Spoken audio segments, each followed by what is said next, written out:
Hello every one, நான் உங்கள் Vijay Gautham. So இன்றைக்கான டாபிக் எதை பற்றி அப்படின்னு சொல்லி பார்த்தீங்கன்னா, ஒரு நர்ஸ் செவிலியருக்கு தவறான ட்ரீட்மெண்ட் பண்ணி அந்த ஒரு நர்ஸோட உயிரே போயிருக்கிற ஒரு நிலைமை நடந்திருக்கு. அந்த ஒரு இன்சிடெண்ட்டுக்காக செவிலியர்கள் நர்ஸுங்கெல்லாம் சேர்ந்து போராட்டம்லாம் பண்ணிட்டு அந்த பிள்ளைக்கு நீதி கிடைக்கணும், அளவுக்கு அதிகமாக மயக்க மருந்து செலுத்தி அந்த நர்ஸை கொண்டுட்டாங்க, அந்த பொண்ணை கொன்னுட்டாங்க அப்படின்னு சொல்லி போராட்டம் பண்ணிட்டு இருக்காங்க. இது ஒரு ஜிஹெச்ல நடக்கப்பட்ட ஒரு விஷயம்.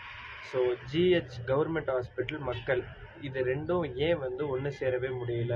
ஸோ மக்களுக்கு ஏன் கவர்மெண்ட் ஹாஸ்பிட்டலை பார்த்து பயமாக இருக்குது அப்படின்றதையுமே இந்த வீடியோவில் நம்ம ஃபுல்லாக பார்க்க போகிறோம். ஸோ இந்த வீடியோவை கடைசி வரைக்கும் பாருங்கள், உங்களுக்கே தெரியும் ஏன் கவர்மெண்ட் ஹாஸ்பிட்டல் பக்கம் மக்களோட விஷன் திரும்ப மாட்டேங்குது அப்படின்னு சொல்லிட்டு. ஒரு நர்ஸ் உடம்பு சரியில்லை அப்படின்னு சொல்லிட்டு ஒரு ட்ரீட்மெண்ட் எடுக்கிறதுக்காக ட்ரீட்மெண்ட் எடுத்துகிட்டு இருக்க போது அவங்களுக்கு ஒரு சர்ஜரி தேவைப்பட்ட நிலமையில அப்போது அங்கே இருந்த அந்த ஜிஹெச் டாக்டர் அளவுக்கு அதிகமாக அந்த உடம்பை தாங்கக்கூடிய அளவை தாண்டி அந்த மயக்க மருந்து ஹெவி டோஸாக கொடுத்தனால அந்த பொண்ணு உயிரிழந்ததை நேரடியாக பார்த்த ஒரு நர்ஸ் வெளியில் எல்லாருக்கிட்டையும் சொல்லி அந்த பொண்ணு செத்துருச்சு, அந்த பொண்ணு செத்ததுக்கு காரணம் மெடிக்கல் டேர்ம்ஸ் கிடையாது, இவங்க பண்ண சதி தான் அப்படின்னு சொல்லிட்டு அதை வெளியில் கொண்டு வந்துடுறாங்க. அது மீடியா கொண்டு வந்துடுறாங்க. மீடியா கொண்டு வந்தோன்னா வெளியில் ப்ரொடெஸ்ட் பண்ணுறாங்க. ஸோ அந்த பொண்ணோட சாவுக்கு நீதி வேணும் அப்படின்னு சொல்லிட்டு. ஸோ ஜிஹெச்சில் நடக்கக்கூடிய தவறுகள்ன்றதை தாண்டி ஜிஹெச்சை பார்த்தா மக்களுக்கு ஏன் பயமாக இருக்குது அப்படின்னு சொல்லி பார்த்தீங்கன்னா, கவர்மெண்ட் ஹாஸ்பிட்டலோட மோட்டிவே டு சர்வ் பப்ளிக்.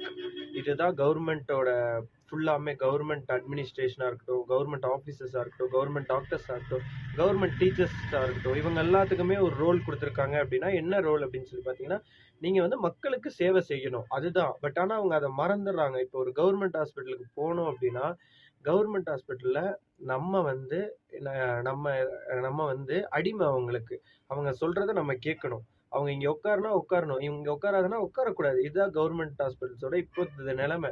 அங்கே நம்ம சிஎம்க்கு பயப்படுறோமோ இல்லையோ, கவர்மெண்ட்டில் வேலை செய்கிற டாக்டர்ஸ்க்கும், அங்கே இருக்கிற நர்ஸுக்கும், அங்கே இருக்கிற கிளீனிங் ஏஜென்ட்ஸுக்கும், அங்கே இருக்கிற எக்ஸ்ட்ரா இந்த ஆளுங்களாம் இருப்பாங்கல்ல, அவங்களுக்குலாம் நம்ம பயப்பட வேண்டிய ஒரு நிலைமையில தான் இருக்குது. மக்களுக்கு சேவை செய்ய இவங்க வந்த நிலைமையில மக்களோட சேவையை மறந்துட்டு மக்களுக்கு நாம அரசன் அப்படின்னு நினைச்சிட்டு இருக்கிற இந்த கவர்மெண்ட் ஹாஸ்பிட்டல்ஸோட அந்த ஒரு ஸ்டேட்டஸ் மாறினா மட்டும்தான் மக்களுக்கு கவர்மெண்ட் ஹாஸ்பிட்டல் மேல இருக்கிற பயம் போகும். இல்லை அப்படின்னா எந்த நிலைமையிலுமே நம்ம போய் அரசு மருத்துவமனையில் ட்ரீட்மெண்ட் எடுத்துக்கிட்டா நம்மளை அந்த இடத்துல அவங்க அடிமைப்படுத்திடுவாங்க, நமக்கான ப்ராப்பர் சிகிச்சை கொடுக்க மாட்டாங்க, நம்மளை கரெக்டாக மெயின்டைன் பண்ண மாட்டாங்கன்னு பாதி பேர்த்துக்கு இன்னும் அவங்களோட மனசுக்குள்ளே அந்த பயம் ஓடிக்கிட்டே தான் இருக்குது. ஸோ இந்த பயம் மாறணும் அப்படின்னா கண்டிப்பாக அவங்களோட அந்த லாஜிக், அந்த ஸ்டேட்டஸ்லேருந்து மாறணும்.